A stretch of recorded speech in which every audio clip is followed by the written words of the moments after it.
With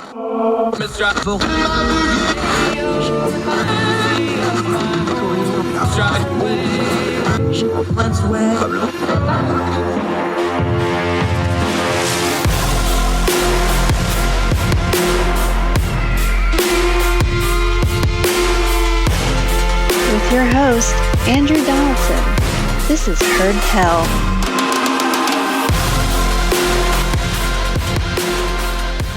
Welcome back to Heard Tell. So glad you're joining us. And thank you so much for giving us the most precious thing you have, your time, to try to do what we do here on Heard Tell. Turn down the noise of a very noisy news cycle, get to the information we need, and understand the times we live in just a little bit better, discerning them with good information, not the caterwauling, not the hollering, not all the silly nonsense, not just following narratives, not just reacting to the news, trying to understand what's really going on. I'm going to do that a couple different ways today. Our good science friend, Michael Siegel's on the program. I'm going to talk about the real-life Armageddon mission. We sent some folks up to the asteroid, brought some stuff back. We're going to do lots of Armageddon puns from the movie, have a lot of fun with him. Also, M. Carpenter, our legal expert from ordinary-times.com, good attorney. She's going to explain the Donald Trump day one civil trial and craziness that happened up in New York. Let's start right here, though. I want to go out to Marion, Kansas. Now, you may remember this story. This is the newspaper that was raided by the local police out there a month or two ago. Let's go out to kshb.com. Jessica McMasters is the reporter here. She physically went there, did all kinds of great work. Been following her on Twitter and social media because she's really done a good job on this. But listen to this. Gideon Cody is out as the police chief at Marion, Kansas, after coming under intense criticism for a raid on the town's newspaper and his handling of documents and computer files taken in the raid.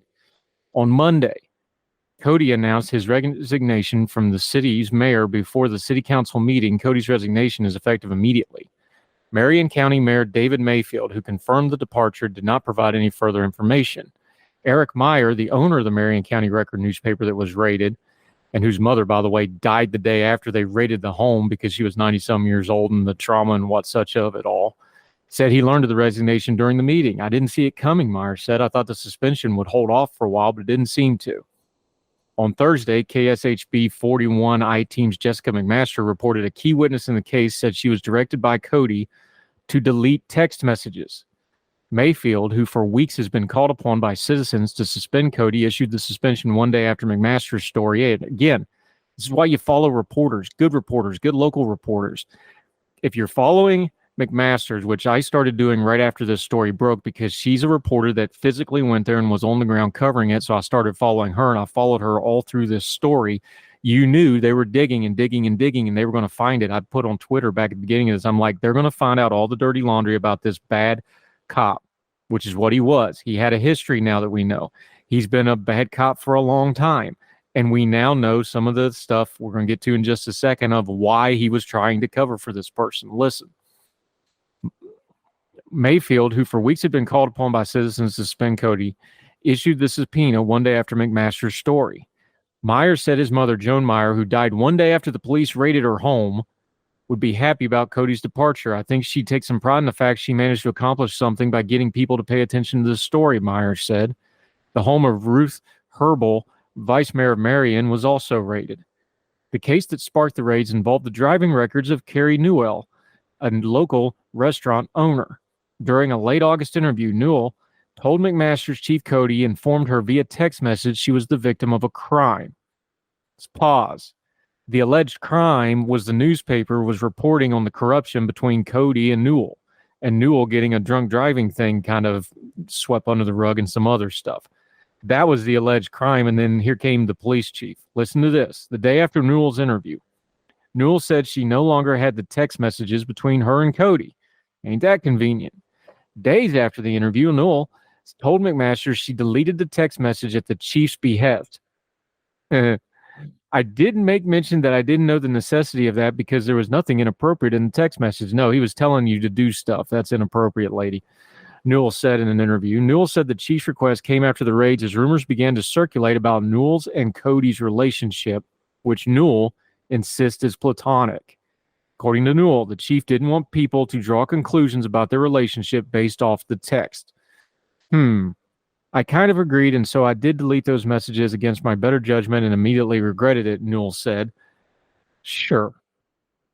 While Meyer said Cody's resignation is a step forward when it comes to accountability, there are still other officials who need to be held accountable. Magistrate Judge Laura Villar signed off on Cody's warrants, which several legal experts have said provided no probable cause of a crime. Joel Insee, Marion County attorney, refused to say whether or not he viewed the warrants prior to the raids. Insee revoked the warrants after the raids. A little CYA action. If you don't know what that is, just Google it. Make sure your safe search is on. The wagons seem to be circling, Meyer said. That's the newspaper owner. We'll see who, when the music stops, who's left without a chair. Officer Zach Hudlin is now the acting chief of police in Marion. I return to this story because it's important that you follow stories all the way to their conclusion. When this newspaper got raided and they took all their computers and they took all their servers and they basically tried to shut the paper down and they raided the newspaperman's home where his 90-some-year-old mother, who also worked for the paper for years and years, was, and who died the next day from the trauma of it, and they raided the vice mayor's house, they were intimidating people. They were trying to be bullies. They were using their office and the law for their own means. Now we know this Cody guy has a long history of all kinds of questionable and highly suspect stuff. And how do we know about any of this? Because some local reporters went and did the work and dug into it. Otherwise, this would have continued. We talk about accountability on this program a lot. When you have bad police in a small town, as much as people yell about places like Chicago or Portland, or pick any major city you want, because it fits a narrative and various inferior things to say that such and such places are out of control. You know where a lot of the real corruption and the real damage to people's lives are? It's in small town America. Because there's not the checks and balances. If you get a police department of only a few people and the chief's bad, you ain't got no way to fight a bit against that. It's amazing how people's perspectives get skewed. Oh, big cities are rife with crime. Sometimes that's true. Big cities do have crime problems because there's a lot of people there. There's a lot of issues there. But you get some corruption in a small town, you can really get people's lives messed up. You wind up with people dead like you do in this case. And you have an essential freedom that anybody, big town, small town, any American anywhere has. Freedom of speech, freedom of press. And those rights were violated in a small town because of very unwanted people. And unless some journalists and some newspaper people and social media and folks pushed back and fought back, nobody would have known about it and they would have got away with it. Whether you're in a small town, a mid-sized city, a suburb, biggest cities in the country, doesn't matter. Support local journalism. Support good journalism. Support people when they fight bad, powerful people like bad cops or bad district attorneys who signed off on, bad warrants who should have never done it. When people try to cover up wrongdoing, fight against that. Use your social media for something other than sending cat pictures and complaining. Use it for stuff like this. This story went national on social media. Millions of Americans helped make this right by sharing that story. Share stories like that, not just bad stuff, not just stuff that tickles your priors and tickles your ears. You can make a difference in the world. And when something bad happens, like what happened in Marion, use your social media and support the reporters that are fighting against it and the law enforcement folks that are good law enforcement that are trying to fix it. Yeah, it's Marion, Kansas. You've probably never been there. You probably can't find it on a map without Googling it. But you could make a difference, and a lot of you did, because you shared a story and wouldn't let it die, and now there's some accountability. This is a good example of modern news media and social media getting something done that needed to get done. And I hope this person, they're entitled to their day in court, they're entitled to their defense, but I hope everybody involved here gets some justice, because this was wrong, and thanks to social media and good reporting, looks like we might get a good ending after all here. More Heard Tell right after this.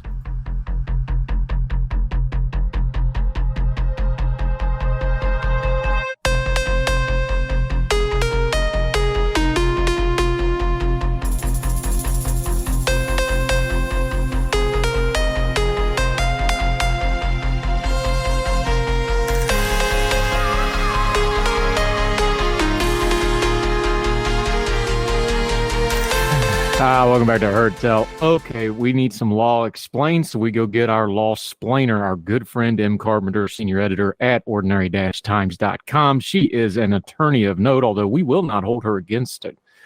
We will not hold that against her for the purposes of this conversation because we need that expertise. How are you, my friend? Great to have you back. Thank you. Good morning.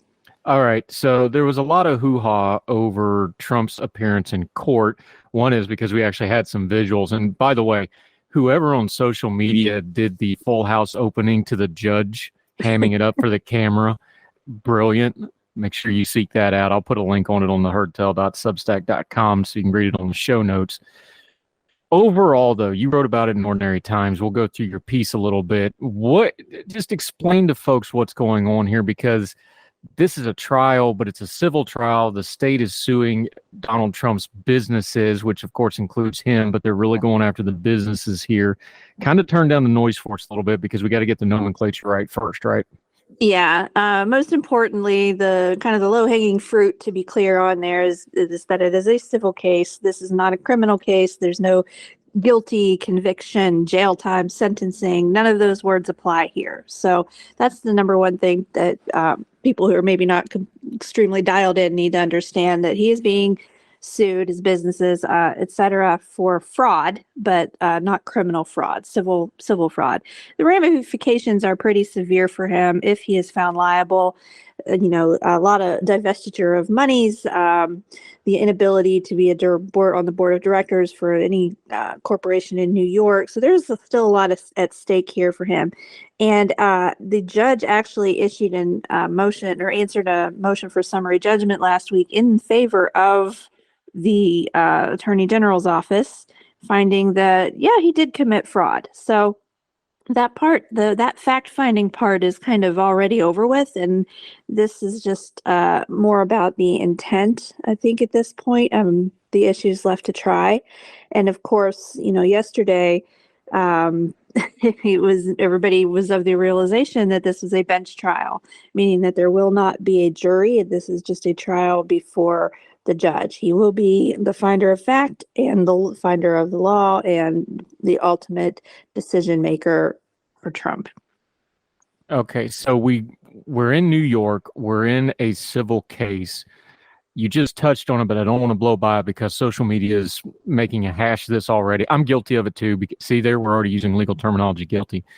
I do this too, but things like guilty, things like the other cases that he's facing where there's indictments and criminal charges. He's not going to be found guilty here. This is a civil trial. He will be found liable or not liable. Work through that terminology because people throw this around on social media, and you can kind of apply it to a layperson, but there is a really big difference in whether you're found liable, not liable, as to guilt, not guilt in a criminal proceeding, right?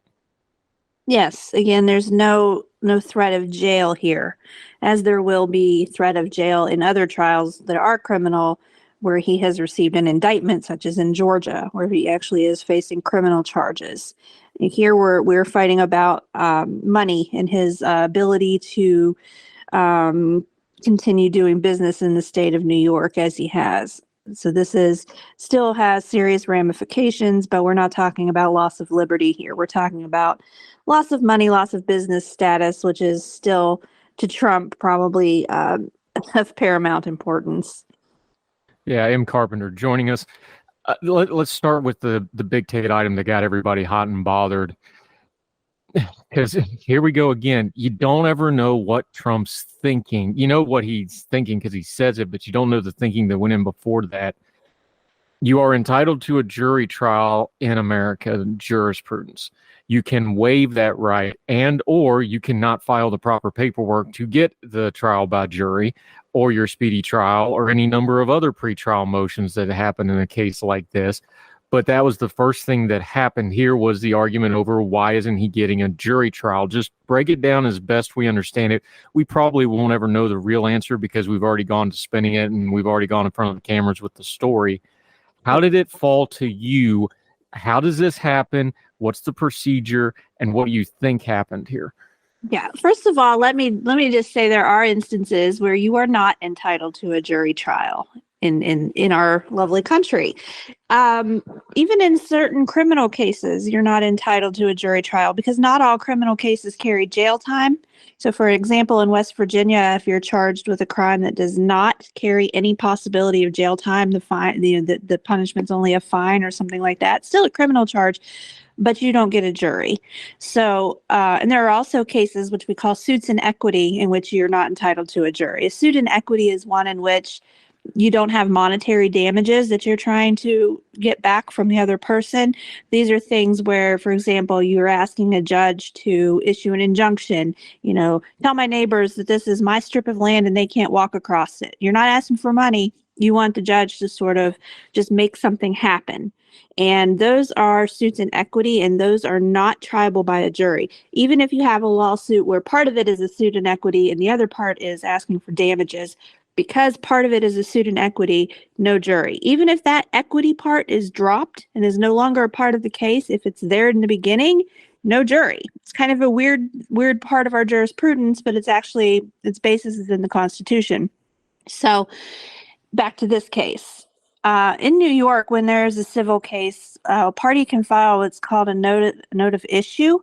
And it's sort of like almost looks like a cover page. It's got all of the names of the attorneys and the parties involved, a little bit of information about what kind of a lawsuit it is and the kind of relief being sought. And there's a box right on the front where you can say you want a jury or you want no jury. So in this case, the Attorney General did file the note of issue and they said no jury. Most likely it could have been because they believe this to be a suit in equity that is not suitable for a jury, or it could have just been a preference that they thought they could, convince this one judge more easily than they could convince a jury. And I don't know exactly how many juries you'd get in a case like this in New York, maybe 6, maybe 10, not sure. It varies by jurisdiction. So normally when that happens, the other side is served a copy of the note of issue, and then they have 15 days to file their own in response. And then they could have checked the box, jury, no jury themselves, either agreeing or disagreeing with the other side. In this case, Trump's attorneys filed no response, I believe. When I wrote my piece, I wasn't sure if they had filed a response but didn't check a box, or if they did not file any response. And now I believe the understanding is they filed no response. So he didn't ask for a jury. So, you know, everybody yesterday is, how could Trump's lawyers be so stupid? They didn't even request a jury. That's basic first year stuff. And it is. It's very, very basic stuff. And it's hard to believe that somebody that is allegedly rich and as powerful as Trump can't get an attorney who would be competent enough to remember to file such a basic form. So, apparently the judge was not going under the theory, just taking granted that it was a suit in equity and there was no jury trial available, because his words in court yesterday were, there's no jury because no one asked for one, not there's no jury because this is a suit in equity. So Trump himself seemed very surprised that he was not having a jury. He says very unfair that he didn't have a jury. However, his attorney, who was being, just smeared all over the walls yesterday on social media and in articles for not, checking the box, Lena Habba, she says today, she's spinning it. I saw this morning. Well, no, it's a suit in equity. You don't get a jury trial. It's under the suit, the statute they filed under doesn't allow for jury trials. She may be correct, but I would be very surprised if she intentionally didn't fight that issue, even if she ultimately lost it. I think if for no other reason than for delay, just to drag this out, because I don't think they were ready to go to trial or wanted to start this trial yesterday, they would have at least made an issue of it and said that, when you're trying to divest him, this is basically a suit for damages, and, this is not a suit in equity, which it probably is, and she probably would have lost. But, and her client's attitude, obviously, that he thought he needed a jury. I would have expected that she would have requested the jury trial and then made the judge deny him one. some people think it is just it was their preference to just have a judge, because then if the judge finds against Trump, he has a scapegoat who's not, just members of the public. He can then blame this Democrat judge for his downfall. So it's hard to say if it was a mistake or not. A lot of people don't want to give any credit to the attorney. Obviously, it's a Trump attorney. It must be an idiot. They just didn't do their job. This lady in particular, some commentary I've found distasteful is like he only hired her because she's pretty, and kind of denigrating her as a woman and saying that she's just eye candy and not a good attorney. She may not be a good attorney, but it doesn't have anything to do with being eye candy. So I don't know if it was a mistake or if it was strategy, but whatever it was, no one seemed to have informed Trump of what happened.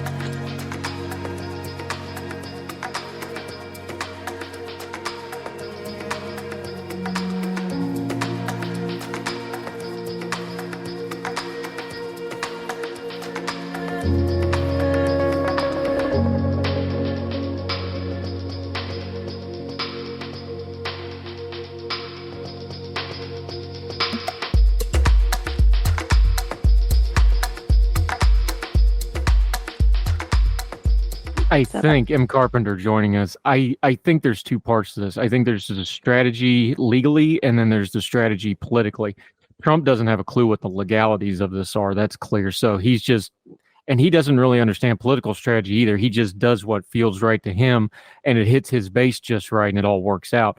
I think he wants to be able to just denigrate the one judge, but I do think the attorneys, look, this kind of fraud cases are very, very complex. There's a lot. The witness list for this thing is very long. I'm sure the lawyers, there's some of us like, we've got a complex case. Let's get it in front of a judge. Maybe they've made some mistakes. We can get some of this thrown out on technicalities just because of how complicated it is.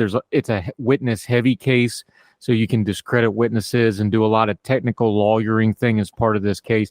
I think the lawyers are okay with it from that point of view. I think Trump's okay with it because he can blame one judge who they can now dig into their background and find out who he voted for and blah, blah, blah, blah, blah. And they can just denigrate and demonize one person, which is his standard operating procedure, is everybody's out to get me. And that fits a lot better when it's one person than 12 people. But those are just my two thoughts from the outside, not knowing all the legalities of it. Yeah, that's definitely a potential truth here behind all of this. Another thing that I noted in my piece yesterday that I just wanted to point out is that they were not surprised yesterday morning. They didn't walk into that courtroom expecting to seat a jury. Trump may have, who knows, but his attorneys knew better. They didn't come to court expecting a jury. There's a lot of lead up if you're having a jury trial. I know New York is a bigger jurisdiction than small town West Virginia where I've practiced, but calling in a jury is a big undertaking. And, there's usually some pre-work that goes into that. Usually you get some information about who the jury pool is to prep, even if it's just demographic information or just even we're going to bring in 100 jurors to pick from. Do you think that's enough? So, and also just verification that, hey, are we still going to trial Monday before I call in all these jurors? So at some point there would have been something alerting his attorneys that there was not going to be any jury there. So this was not a last minute thing. So if it was a mistake, they would have probably had time to try to correct that if it was a mistake, or it could have still been a mistake. And then they're like, well, let's just pretend that's what we intended to do, because if we file something at this late time, we look incompetent. But the fact that they didn't file any form, not just that they didn't check a box, but that they did not respond with a note of issue at all, is a little suspect to me. That sounds more like an omission to me. And maybe it was an omission, but then they thought after the fact, well, we don't need a jury anyway. I definitely, though, if I were those attorneys, I wanted in writing in my file somewhere from my client that we discussed why we are not asking for a jury, because that could be significant. Now, is this an appealable issue? Probably not. It's not something I think that he can ultimately use as a way to get out of this if it does not go his way in the end.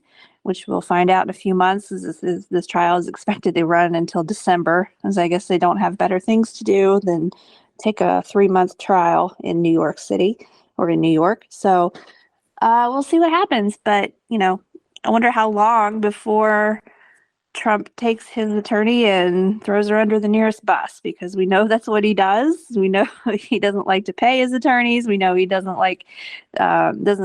take their advice if they don't tell him what he wants to hear. And it's probably just a matter of time before the people sitting next to him in that courtroom feel a little taste of that themselves. Let's talk about that on a practical level, though. M. Carpenter, attorney, senior editor, Ordinary Times, with me. Here's the thing. Because what you just said, he's going to throw him under the bus. We already know in the documents case, he's already had lawyers, remove themselves from the case because they're like, hey, he doesn't listen to us. He lies. He doesn't give us information. We can't have anything to do with this. He has multiple lawyers now that have been sanctioned on his behest on various things. On a practical level, because the civil case is very different than the criminal indictments he's facing, but there's a couple things that will carry over. How his lawyers conduct himself, how he conducts himself. He undercuts his lawyers. The idea that you would go into a courtroom unprepared and not understanding what kind of a procedure you're having, even if you know nothing, that means you didn't, there's no way a normal lawyer doesn't go, we're going to go in here, this is what's going to happen, the judge is going to say that. Like, that's just basic lawyer 101. Like, public defenders do that when they have a 5-minute thing, right? Here's our hearing. Here's what we're doing. We're going to say this. You're going to not say anything and not look at anybody. I'm going to do all the talking and we're going to leave. He does the gaggle right after, which is where he just sits there and denigrates the judge, which is another lawyer nightmare. And you just mentioned something else, and I don't think we should skip over it. There's all these other trials going. He's already down to his C, and no disrespect to them. I'm sure they're nice people to their friends, families, and puppies, but he's down to kind of his C-level lawyers. He's down to whoever he can get now. He's not getting top quality legal representation, and they have multiple major legal actions going at the same time. People only have so much bandwidth. There's just on a practical level, as an attorney, you can only do so much at once, and Trump is a lot, and he undercuts you, and you can't trust him. I don't know how he manages, even if you were going to give him every benefit of the doubt, how does he manage an effective defense when he won't shut up, he undercuts his own attorneys, and he's got all these different trials going at once because of his own behavior and choices? You can't.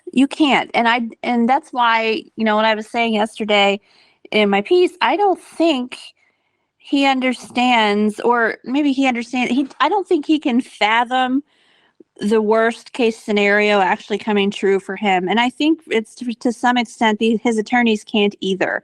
It seems like they all believe they're in some sort of like reality TV political drama, that they can just keep, having all of these made for TV moments and these very indignant press conferences and putting out these statements, and these attorneys getting caught up in this orbit and ultimately going down with him in some ways, with the, his former attorneys that are now facing indictment because of their associations with him. And, I it just doesn't, these are not, like, to use a phrase you use a lot, these are not serious people.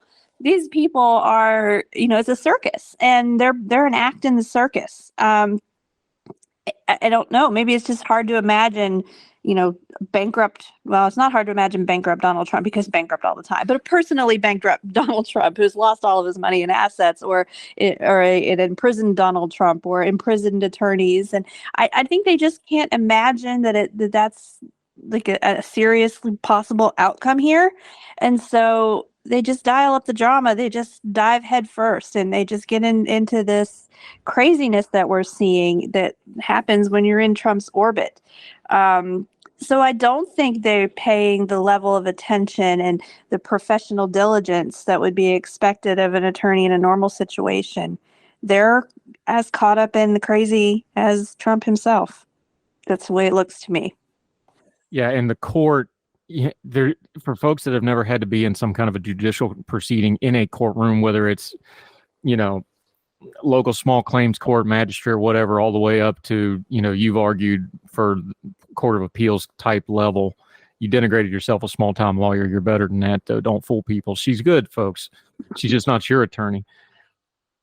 Whatever level of the judicial system you in, it just doesn't work. You can't BS your way through it. And in most cases, with most judges and most serious courts, the more you try to BS it, the worse it ends up coming out for you. It's just one of those universal truths in our system of like, if you don't come in there and act serious, the level of the weight of it coming on you gets exponentially worse in a hurry for you not taking it seriously, regardless of whether you're guilty or innocent or liable or not liable. If you go in there goofing off, you're going to get crushed. Absolutely. Now, I will say every attorney who goes to court as a litigator has BS'd their way through something at some point. Obviously, things pop up in court. You got to think on your feet. You may not be prepared. You may not have an answer. You BS your way through it. However, yeah, but that's not showing up unprepared. That's being on your feet and knowing your craft. And, that's like the basketball game's going badly, so I play better defense, or I adjust how I'm shooting, or I shoot. Like, that's an in-game adjustment. That's not showing up unprepared. That's a whole different. You can't fix that. Yeah, but if you do that, if that's all you do, if you BS your way through everything because you're putting on a show for your client, or you're helping your client put on a show for his adoring public, you're not doing serious attorney work. Your reputation as an attorney is going to take a hit. Even just locally, attorneys where you just kind of roll your eyes and say, what a joke, and granted, there are certain types of clients who love those kinds of attorneys for whatever reason. They really think that, they're going to be a bulldog and get them the result they want, even though when they walk into court, the judge is already mad because they know what this attorney is like, and if they've managed to keep their license. So when you have these attorneys who have kind of made a name for themselves, good or bad, being around Trump, and unfortunately mostly bad, you got to wonder, what is their plan for the rest of their career? And I think I can't imagine that these people are thinking that they're going to continue to be successful, respected attorneys after this. So all I can imagine is they're hoping for conservative, far-right talk show gigs, because they are not. they're going to have a hard time coming back from this when they make such spectacles of themselves. Yeah, M. Carpenter, our resident senior editor at ordinary-times.com, my personal editor who makes me palatable to the reading public, and a practicing attorney and a good lawyer. She's just not your lawyer, so don't claim that any of this was legal advice. Let folks know where they can follow you and keep up with you until we get you back again, my friend. Sure. WV Esquire S on Twitter, X, now known as X. Also on Blue Sky, if you're over there, the same name. And you can always find my very occasional these days writing at ordinary-times.com. You need to do more of it. You're good at it. Appreciate your time, my friend. We'll talk soon, ma'am. Thank you. Have a good day.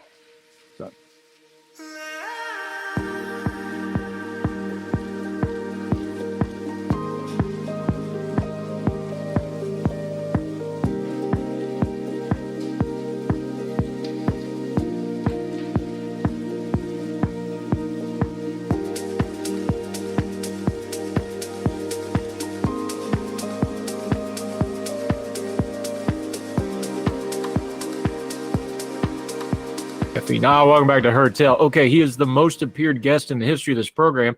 He just hadn't been on here lately because he's been real busy with real world stuff, both on the planet and outside the planet. But we'll talk about that in a minute. He is Dr. Michael Siegel to you because he's got all those fancy letters after his name. But mostly we just ask him science questions because he can explain them so well that even I can understand them. Welcome back, my friend. How are you? I'm good. How are you? Fantastic. Hey, who's got it better than us, right? This is fun. Yeah. I know we don't worry about the mule. We just load the cart and make you answer all this stuff about like political science and COVID and all this stuff. I'm actually going to give you your wheelhouse today. We're actually going to talk about space.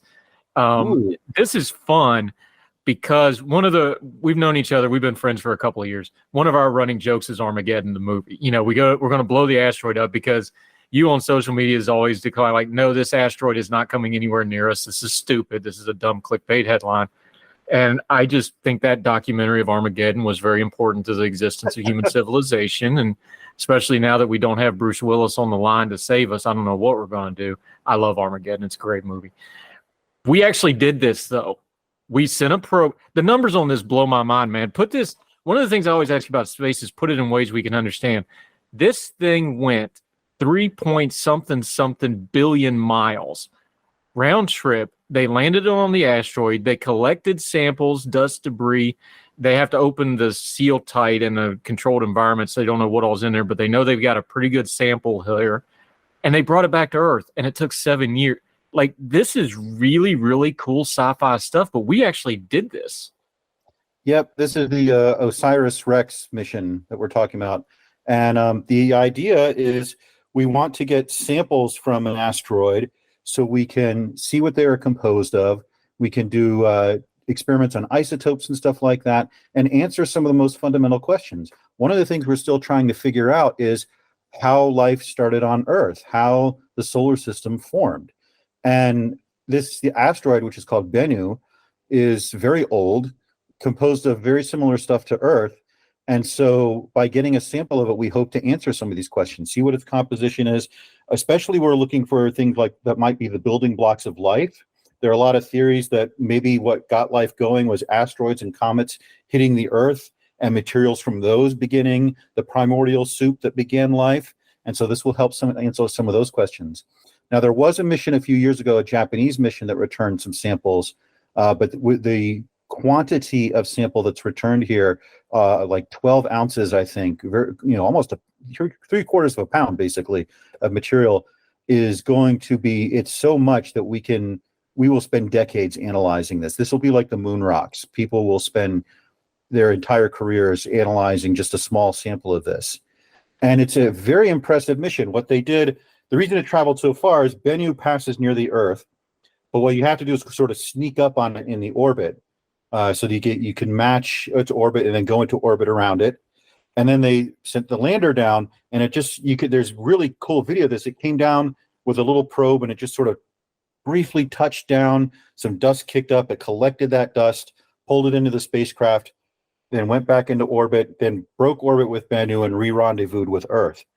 And the capsule landed safely, and they've retrieved it, and they've actually opened it to see what they have, and it's a lot of rock and dust, but it's going to be, you'll be hearing about the results of this for years. Dr. Michael Siegel joining us. I'm just going to warn you now, there's going to be all kinds of references and quotes from Armageddon as we discuss this for a lot of, but I want to start with one of them because it's one of the funnier things in the movie because it's not specific. And by the way, Billy Bob Thornton as the science NASA guy who's just so crushed by all this and realizes it's really on him to save the world. And he knows he's not up to it is a great character, by the way, for anybody that's ever dealt with government officials stuck in the middle. He really captures that. There's that part of the movie where they just look up and they go, well, how does this happen? How do we get a killer asteroid? And they go, well, we got $1 million budget that allows us to track about 3% of the sky. And it's like, what is that? Now we know that's not actually true, but there's a nugget of truth in that. We already joked about the headlines on this stuff. A killer asteroid coming close to Earth, and close to Earth is like further than Venus. Break that down for us, though. How much of this stuff are we actually tracking? How much of this is actually getting close? Cut through that a little bit because there is a nugget of truth in there a little bit. Well, when the movie was made, and for your listeners, I have a YouTube channel where the longest video I've made was breaking down Armageddon and so forth.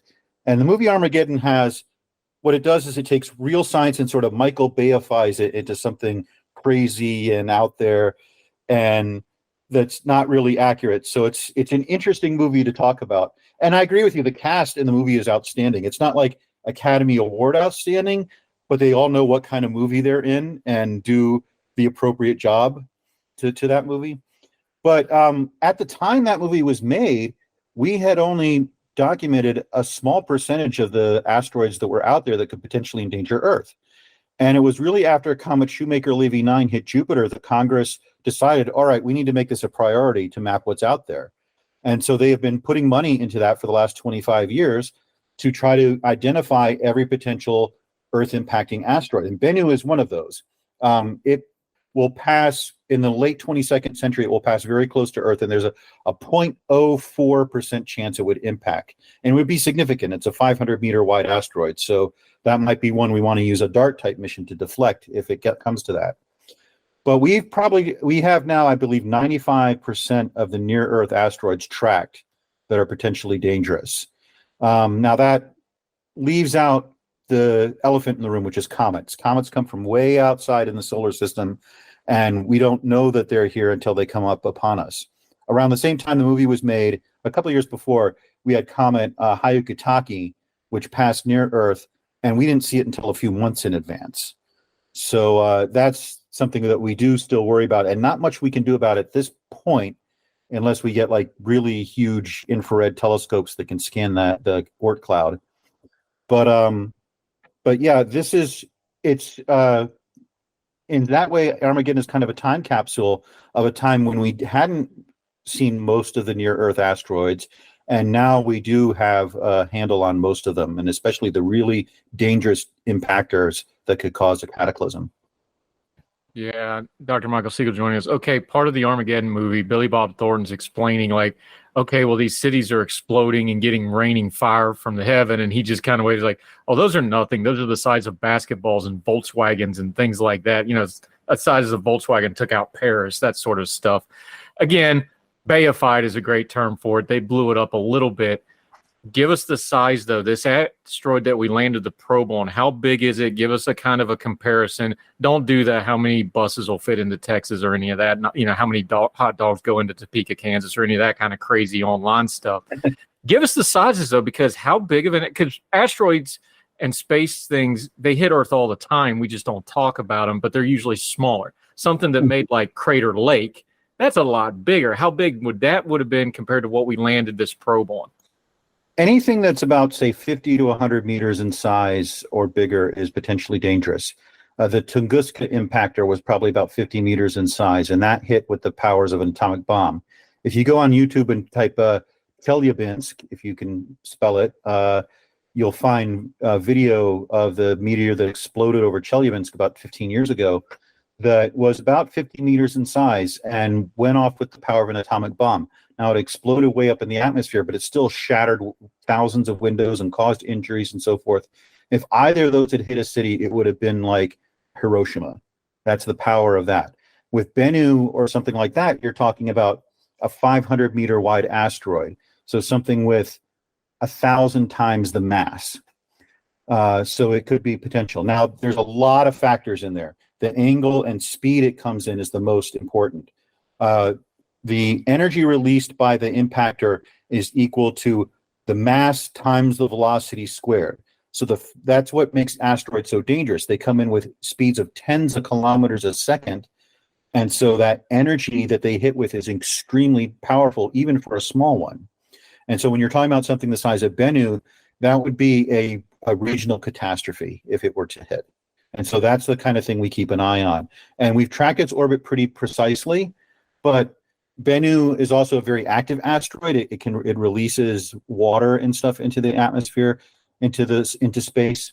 It also can be perturbed by the orbits of other planets. So we can only really give a percentage when we're talking about more than 10, 20 years in the future. Yeah, now, Dr. British, joining us. With the press, you're talking about how I get annoyed at the press. The press, and the British press in particular, have a tendency to say this asteroid is closing in on Earth, which always happens. They're on orbits. They pass each other. That happens. Usually, if something were dangerous, you'd be hearing a lot more about it.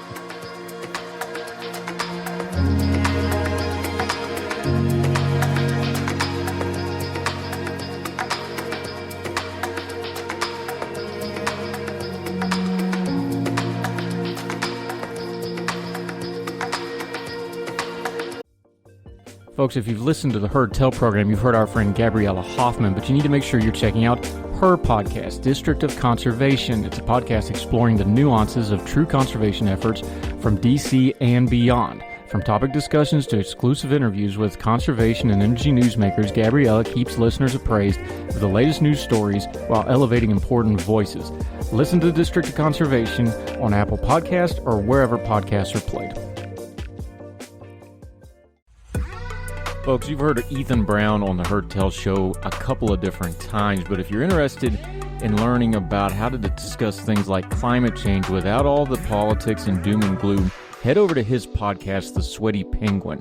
Sweaty Penguin is a late-night comedy-style climate podcast working to add nuance, critical thinking, humor, and hope to the climate conversation. They got over 100 episodes already, breaking down weekly news stories and specific topics, from the vanilla to the ADHD to the international accountability to orangutans. Yes, I know, that's a comedy thing, so just go with it. But each time, exploring different ways we can make progress on these issues while still helping the economy, health, security, and everything else we care about. Feel overwhelmed, exhausted, or excluded by today's climate change discourse?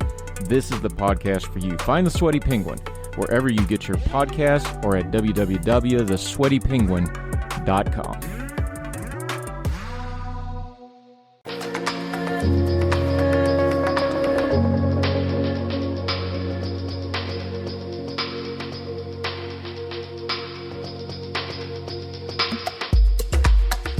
Dr. Michael Siegel joining us.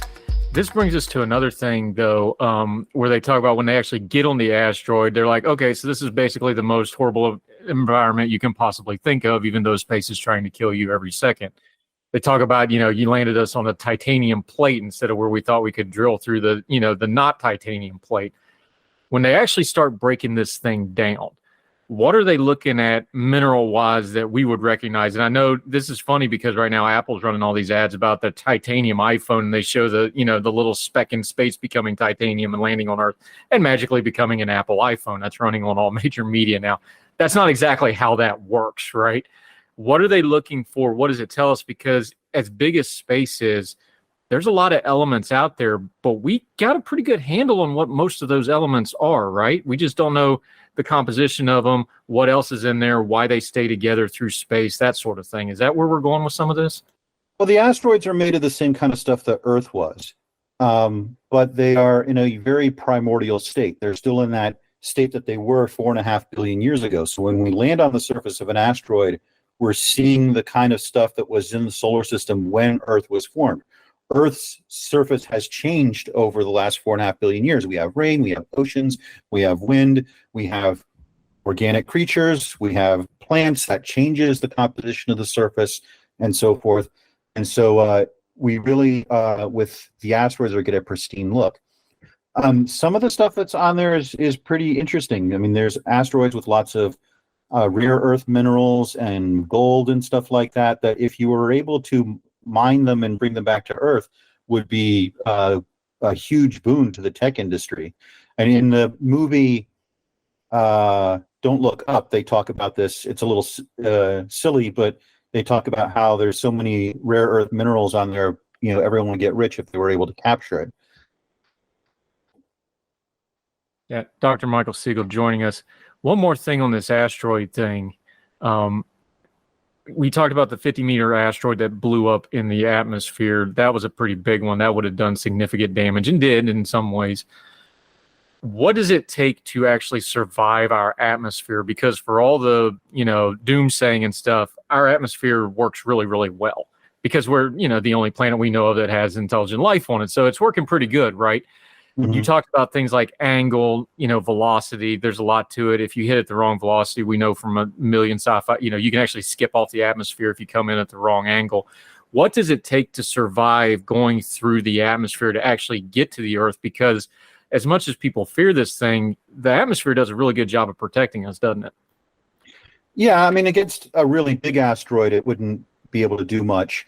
But when an asteroid hits the atmosphere, it creates this bright light, what we call a meteor, and what's happening there is that as it hits, it's like when spacecraft enter the atmosphere.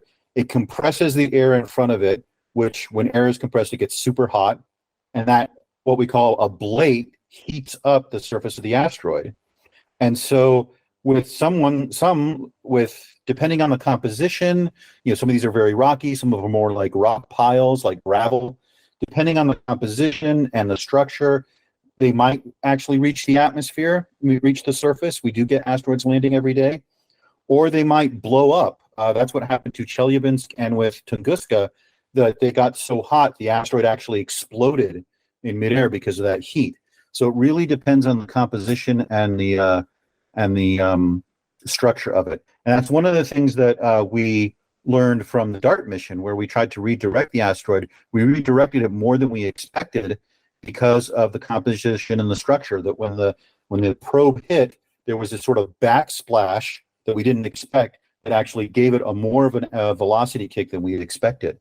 And so one of the things we're trying to figure out is what the composition and structure of these asteroids are, so we know what to expect if one of them becomes dangerous. Michael Siegel joining us. You talked about the DART mission. Put these two things together, because when you talked about that composition, that's what they're looking at here. They're going to break down this debris and the dust and whatever else they get in the sample. How much can you extrapolate that out? Because like you said, these asteroids, they've been out there for a long time. They all have different paths, which means they pick up different stuff as they, transverse the solar system or wherever they came from. Every one of these are going to be a little bit different. How much can you extrapolate out to the other asteroids you're going to see? Because I got to imagine when you're talking, to go to the Armageddon thing, if you core drill these things, they're probably all very different once you get into them. So how do you scientifically, you're kind of shotgunning this a little bit. It's like, okay, we think this thing is 40% this, 20% this, whatever. How do you start breaking that down to actually have some kind of I don't know, do you have a big flow chart at NASA and like, here's how we figure out how an asteroid works? What is it practically though? Because that's what they're trying to do, is we just need some kind of a formula to figure out what these things are as fast as possible, right? That's a very good question. We're pretty limited. Most of the asteroids like Bennu are dark, and so they don't give off a lot of light of their own, which would allow us to learn a lot more about them. We can, with big telescopes, we can get as much reflected light off them as we can, but our ability to understand them is limited. I think if we were talking about something that was potentially dangerous, one of the first things we would do is launch a small probe to get a much better idea of its composition and structure. Is this a big, solid object, or is it a rock pile? That's going to very much change how we approach deflecting a dangerous asteroid. Yeah, Michael Siegel joining us. Okay, another scene in Armageddon that got really ridiculous. They pull the gun out and they fight over the nuclear warhead, right? And Will Patton, who's one of the most underrated character actors we got, just looks at the guy, what are you doing with a gun in space? And deadpans it perfectly. Great line. My producer, TK Turbo, sent me a question for you because even though he has your email, he always goes through me. How you doing, TK? This is actually a fun question. He asked about spin launch and zero gravity and a gun in space, and then going back to that. And it goes like this, like, what are the expected forces a projectile will encounter when transitioning from a vacuum at a ridiculously high velocity when it encumbers regular atmospheric pressure again? Actually, in a bigger sense, that's kind of what these asteroids are doing when they hit the atmosphere. Would this not be problematic in some way? So when they pull the gun out in space, even inside the space shuttle or wherever they were, that would still affect ballistics, I would think, somewhat. But talk about that, because that actually, it sounds a little silly. It was silly in the movie. That actually has got some pretty solid science around it of how things actually work in vacuums and non-vacuums, right? Because that's a lot of space dynamics. I'd have to think about that some more, because when you're talking about moving from vacuum to atmosphere, that's when you get that compressed air and that heating and so forth that would cause a bullet like that to heat up or tumble and so forth. When you're talking about bullets in space, this is sort of the thing we always talk about in physics. Ignore air when you do this calculation. So the spin and the motion would stay the same. A bullet fired in space would theoretically maintain the same velocity and have an infinite range. When it transits to air, that's when it's going to start slowing down and the spin is going to change and so forth. So I think the big thing about firing guns in space is you don't want to penetrate the hull and cause the air to get out. That would be bad. And on an asteroid like the one in the movie, where the gravity is relatively low, the recoil would throw you pretty good. I don't think people understand, if you shot a handgun in low gravity, it would probably, it would take you a while to stop. This is funny because the original Jules Verne stuff where they shoot people to the moon in a cannon, which is kind of the reverse of what you're talking about. You're going from, gravity to vacuum. It's a little silly, but he kind of had the right idea in some ways. Yeah, I mean, in theory, you could do that. In practice, the G-forces they experience would be way too high and would kill the people on board. But in the way you get things into space is you make them go really fast. You have to get up to many kilometers per second or to get out of the Earth's atmosphere, to get out away from Earth's gravity. And so there are various ways to achieve that. You could shoot it out of a cannon if you didn't care what happened to the crew. There's also have been proposals in the past for magnetic catapults that would, you put them in say in a mountain and accelerate a cargo using magnets to extremely high speed and launch it into space. What we use for rockets turns out to be the most practical, where you basically get on top of a mound of explosives and push the astronauts to as much G as is safe, and then they are in space. But ultimately, Vern was right that it is about how fast you can get people going. So whatever method you use to get to that speed to escape Earth's gravity is what the velocity you need. And that gives us two more great quotes from Armageddon. The one, Steve Buscemi, who's great in anything he did every day, is like, we're sitting on top of so many explosives put together by the lowest bidder, which is accurate and something that's actually been brought up before. Alan Shepard, famously, they had a technical issue on his Mercury launch, and he finally just said, fix your little problem and light this candle, one of the great astronaut stories of all time, after waiting around for 4 hours. And then the other one of the one shuttle commander who ended up dying later. Spoiler alert if you haven't seen a 25-year-old movie by this point. He says this is a kick-ass ride as they're going up on the rocket. Both of those quotes are actually pretty accurate and pretty true. Yeah. Let's see. With the ride, you have to. One of the best communicators on that subject is Chris Hadfield, the Canadian astronaut who's been up in space many times, and talks about how you get very focused. It's very intense, and then once you get into space, it's like you're floating, and that transition from being so focused and one of the most intense moments of your life to suddenly, oh wow, I'm in space. And Shatner also talked a little bit about that with his trip into space. But the Shepard story, and we do try to do a lot of quality control. And considering how complex the early space missions were, that we only had one real failure with Apollo 13 is pretty remarkable.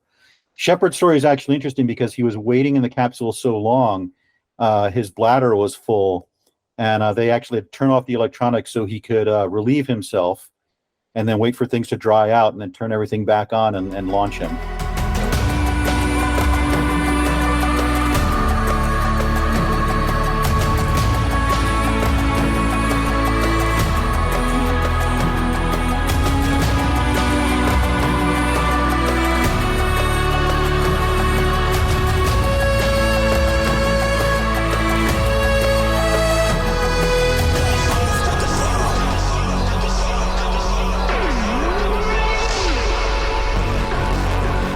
Yeah, they don't put that one in the movie though, but they put it in the Right Stuff though.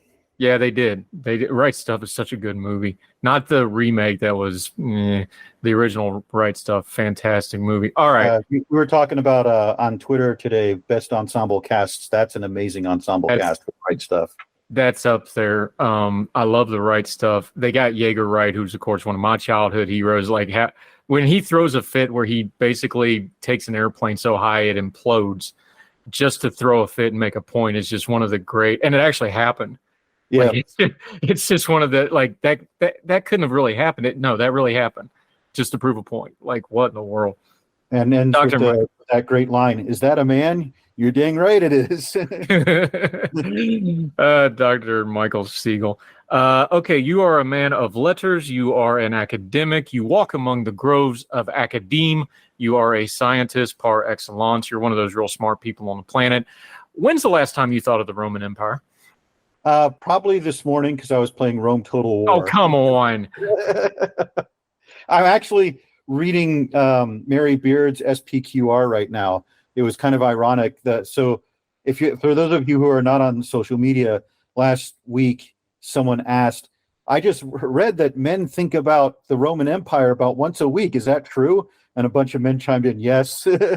And just by coincidence, I happen to be reading SPQR, which is Mary Beard's history, kind of both the history of Rome and the history of Rome. And I was like, yeah, it's something I think about fairly often. So we were talking about why that is, why people are so fascinated with Rome. And I came up with a few reasons, and this is just me as an amateur, not as an actual historian. But one, Rome is extremely well documented. There are contemporary historians and writers whose works are preserved. They were preserved by medieval monks, so we have a first-hand or a second-hand record of what happened. Like Cicero, we have hundreds of his letters about what was going on with his life when he lived in very interesting times when they were transitioning from a republic to an empire. And the second is, I think there are a lot of similarities between the Roman Empire and the United States. I've referred to the last 70 years as kind of the Pax Americana since the end of World War II. It's been one of those peaceful eras in history. And I think that the United States leadership on the international stage and our creation of alliances, especially the nuclear era, is the reason for that. And I also think, in a somewhat mythologized way for men specifically, that Rome represents a kind of healthy masculinity, if you will, the idea of strength and honor and service and serving something greater than yourself. That's a little bit mythologized over the millennia, but I think that also is something that creates a fascination with people, at least with me, it does. And the thing about it is, because Rome had all kinds of problems like, enslavement and murder and corruption. And if you've watched anything about Rome, you know all the bad parts too. You know what it really is and why it's in our consciousness. You just touched on it. And I'm an amateur historian. If you want a professional historian, you got the wrong Donaldson. That's my father. You're going to have to get him for this because he actually taught history and had the degrees in it and all that fun stuff. The thing about Rome, though, is it's not only was an important worldwide empire, or most of the known world at the time, they were the first where, it was documented. We still speak and understand and write in Latin. Yeah. So it was just the perfect storm of expanding technology where you had the worldwide empire, you had trade. So the rest of the world was very aware of Rome, North Africa, what is now called England, the Far East, the subcontinent, India. Like everybody knew about Rome. So all these other countries were also writing about him. But they actually had, basically a worldwide monetary system, a worldwide language. If you were a citizen of Rome, you understood that. You have major religions like Christianity that came to prominence through the Roman Empire, and it became part of that. I'm not saying mythology to denigrate it. I'm just saying part of the Christian story comes from that. And so does the Muslim story. And so does the Jewish story for your folks. That the Roman Empire is a big deal to the Jewish people. You have all these other things that revolve around the Roman Empire that makes it an important thing. And then it just hit the right point in history where you have all the scribes, you have a language that has endured to where we actually understand it. We don't need a Rosetta Stone for it. They took a lot of what the Greeks were already doing and amalgamated it into that. So it was like a remix and a continuation that built onto it.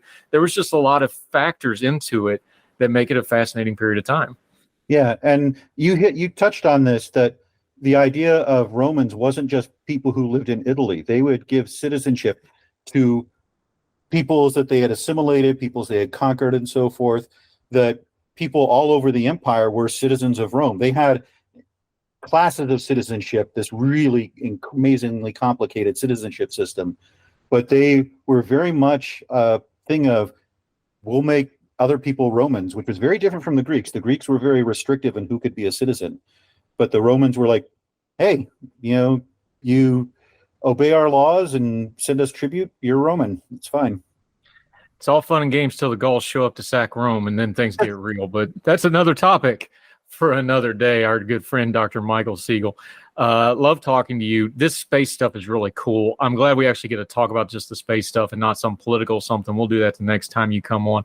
Let folks know how they can keep up with you, what you've got going on, because you've actually been tinkering with the spacecraft that you have to mind and babysit. Had a little trouble with that, and you got it fixed out. Let folks know how they can follow you, keep up with you until we get you back on the program. Well, it's not quite fixed out. We have a few issues with guidance that we're working on.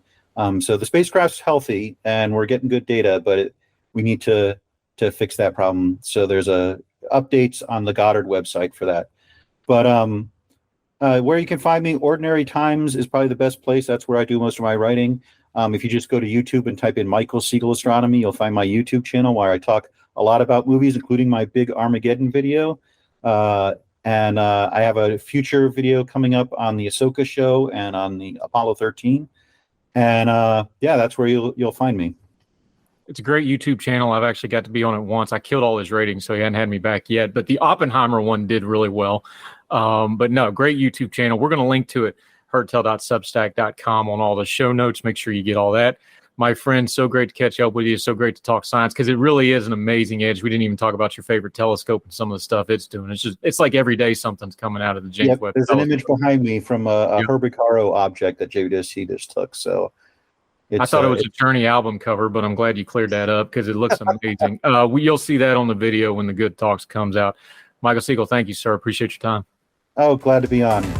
Yes, sir.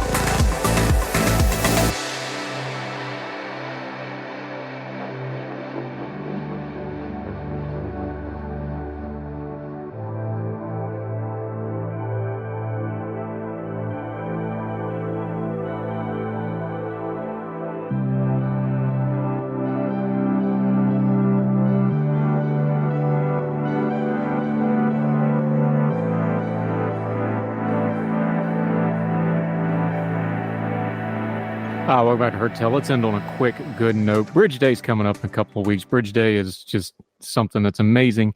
One day a year in October, usually, not only can you go to the National Park, New River Gorge in West Virginia, and see just some of the best foliage and leaves changing you've ever seen in your life in the 800 feet deep canyon and all that.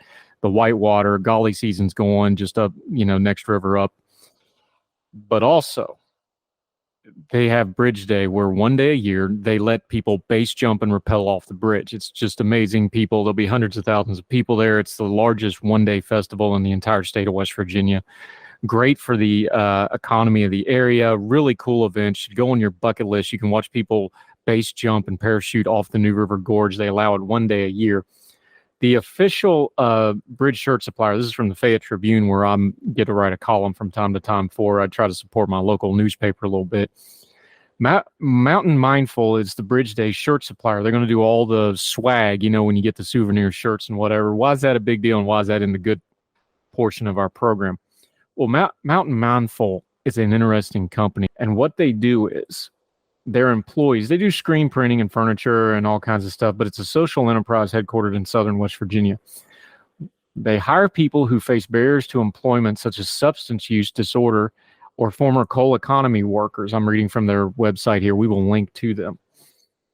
Both beautiful and resilient, our creations help you define the kind of authentic, mindful life you seek to live amidst the chaos of this world.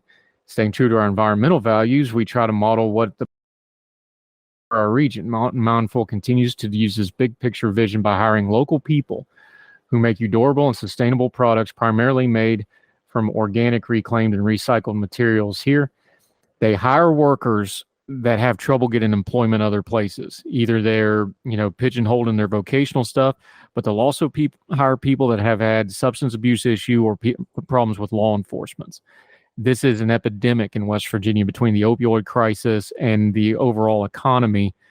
You need stuff like this. People that can't fit naturally into some more, let's say, corporate level work, they're giving them work and a good product. So for them to get the merchandising swag for the Bridge Day, that's a big deal for them. We're going to link to their website. You can order stuff from them, everything from customized stuff to pre-prints to furniture to all sorts of stuff. That link will be on Substack notes. Check them out. Cool company, good way to support local folks. And if you've never been to Bridge Day, go ahead and make your plans now. Make sure you take one of them shuttle buses from the parking lots. Traffic does get a mite crazy up there because they shut down half of the 4 lanes across the bridge and make it pedestrian. Really interesting event, really unique. Take time to go. That'll do it for Herd Tell. Make sure you're subscribing, liking, following, and commenting on whatever platform you're listening to. That lets the platform know we're worth promoting, lets other listeners know we're worth checking out. It will always only cost you a click to get Herd Tell. Make sure you're subscribed on the Substack, substack.herdtell.com. That gets you to everything we do right into your inbox. Don't have to go hunting for it. Also, if you want to use 2 clicks, since it only costs you 1 click to listen, use a click to share us on your social media. We don't advertise outside of our own social media accounts. We don't pay for it. If you could share the word that our program's worth checking out, we'd sure appreciate it. So wherever you are across the street or around the world, we hope you and yours are well. We hope you are well fed, and we will talk to you again real soon for more Herd Tell. All the music on Herd Tell is provided under a Creative Content license from monstercat.com. Somos la máquina.